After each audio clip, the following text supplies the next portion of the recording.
पिछले दिनों न्यू आगरा क्षेत्र के अंतर्गत आने वाले दयालबाग से नाबालिग के अपहरण का मामला सामने आया था, जिसमें परिजनों के आरोप के अनुसार पुलिस ने लव जिहाद के कानून के अंतर्गत कार्रवाई करते हुए मेरठ के मेहताब की गिरफ्तारी के लिए कार्रवाई शुरू कर दी।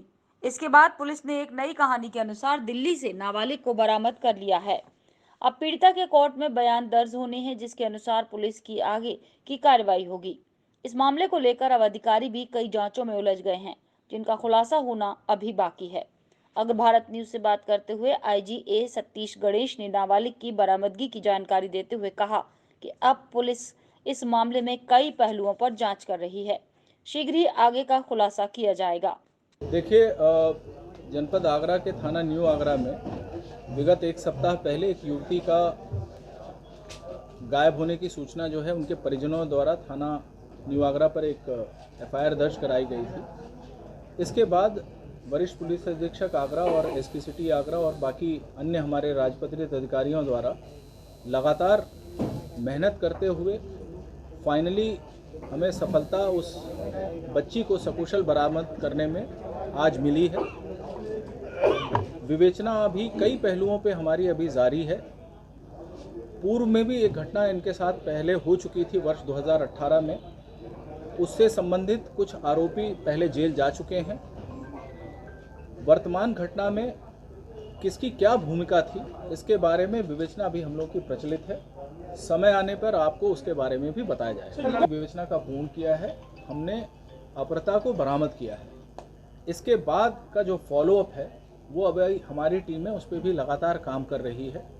आवश्यकता पड़ने पर हम दोनों जो हमारे पहली घटना और दूसरी घटना से संबंधित लोग हैं उनको आमना सामने बिठा के भी उनसे पूछताछ करेंगे कि कहीं उनके आपस में कोई लिंक तो है या नहीं है।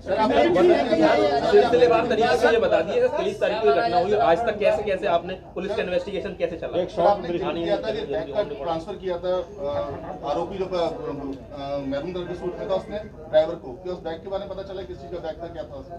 नहीं, जो सीसीटीवी फुटेज में दिखाई पड़ रहा है वो एक काले रंग का बैग है। अब उसके अंदर क्या था उसका कंटेंट तो सीसीटीवी फुटेज से दिखाई देता नहीं। ये काले रंग का बैग था। सर ये अपहरण था क्या? मामला क्या निकल कर आया? सर अपहरण माना जाएगा या स्वतः? देखिए,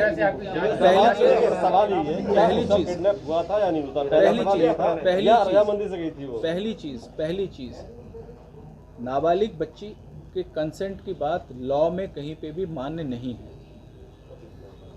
दूसरी चीज जो एफआईआर हमारे सामने है वो अपहरण की है। तीसरी चीज विवेचना का पहला स्टेप आज हमने पूरा किया है, रिकवर किया है गर्ल को। चौथा स्टेप ये है कि अभी हम उसको न्यायालय में प्रस्तुत करेंगे जहाँ पे उसका हम बयान कराएंगे। बयान कराने के बाद यदि उस बयान में अपहृता के द्वारा स्टेटमेंट दिया जाता है उसके आधार पर हम अगली अग्रिम कार्रवाई शुरू करेंगे। अब देखना होगा कि ये कहानी लव जिहाद से पीछे आती है या फिर इस कहानी में कोई और ही मामला निकल कर आता है। फिलहाल नाबालिग और मेरठ के मेहताब के बीच छेड़खानी का मामला 2018 से चल रहा है। अगर भारत न्यूज के लिए प्रवीण शर्मा की रिपोर्ट।